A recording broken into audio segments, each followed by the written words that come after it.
గీ నడవ లీడర్లు పబ్లిక్ బాత్రూమ్లు కట్టించుడు, పార్టీ జెండాల గద్దెలు పెట్టించుడు, రైల్వే గేట్లు, రైల్వే స్టేషన్ల లిఫ్టులు ఏర్పాటు చేయించుడు, ఫుట్పాత్లు, కాలనీల స్తంభాలకు కరెంటు బుగ్గలు పెట్టించే గసుంటి పెద్ద పెద్ద భారీ ప్రాజెక్టులు పట్టుకొచ్చి ఓట్లేచి గెలిపించిన పబ్లిక్ రుణం తీర్చుకుంటున్న తీరు చూస్తుంటే వాళ్ళకు పద్మ అవార్డులు ఇవ్వాలి అన్నంత పరమానందం అవుతుంది ఓటర్లకు.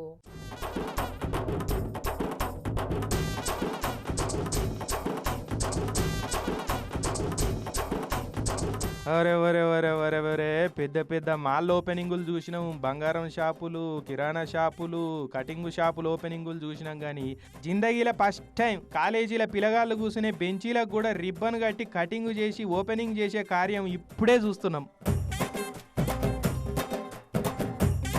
పెద్దలు జానారెడ్డి సార్ కొడుకు జయవీర్ రెడ్డి అనిపించుకున్నాడు కదా నల్గొండ జిల్లా నాగార్జున సాగర్ ఎమ్మెల్యే జయవీర్ రెడ్డి అన్న. ఆలియాలున్న జూనియర్ కాలేజీకి కొత్త బెంచీలు కొనిచ్చి అన్ననే బెంచీలకు రిబ్బన్ కటింగ్ కూడా చేసిండు. ఇట్లా ఇక జయవీర్ అన్ననే ఫస్ట్ ఆ బెంచ్ మీద కూర్చొని బోని కూడా చేసిండు.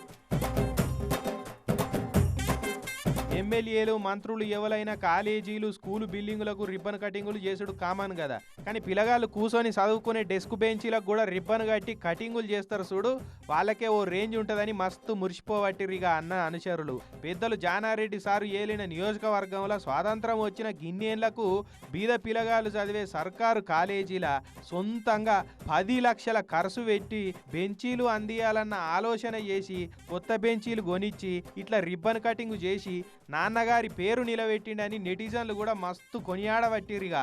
ఈసారి కొత్తగా బల్లల్లో పెన్నులు, పెన్సిల్, కాపీలు ఇస్తే కూడా గిట్లనే రిబ్బన్ కటింగులు చేసి నోట్ బుక్కులలో ఓం కూడా మీరే రాసియాలని కోరుకుంటున్నారట పిల్లగాళ్ళు కూడా. జయవీర్ అనే కాదు, ఈ నడుమ కొంతమంది లీడర్లు పబ్లిక్ బాత్రూములు, దవాఖాన్లలో ఫ్యాన్లు, రిసెప్షన్లలో టీవీలు, వాడకట్టుల స్తంభాలకు కరెంటు బుగ్గల వంటి బహుళార్థ సాధక ప్రాజెక్టులకు గిట్లనే ఓపెనింగులు చేసి జనంతోటి జేజేలు కొట్టించుకుంటున్నారు. హాలియా పట్టణ కేంద్రంలోని జూనియర్ కళాశాలకు నా సొంత నిధులతోని ఇప్పుడు 150 డెస్కులు దగ్గర 10 లక్షల రూపాయల వరకు వెచ్చించి ఈ కళాశాలకు ఇవ్వడం జరిగింది. నాగార్జున సాగర్ నియోజకవర్గం విద్యలో కానీ, వైద్యంలో కానీ, సంక్షేమంలో కానీ, అభివృద్ధిలో కానీ రాష్ట్రంలో అగ్రగామిగా ఉండేందుకు నా వంతు కృషి చేస్తాను. ఇక రేపటి రోజులలో జయన్న స్ఫూర్తితోటి రేషన్ షాపులలో సంచులకు, వానాకాలం గొడుగులకు, చలికాలం షెద్దార్లకు కూడా రిబ్బన్ కటింగులు పెడుతుండొచ్చు. ఇక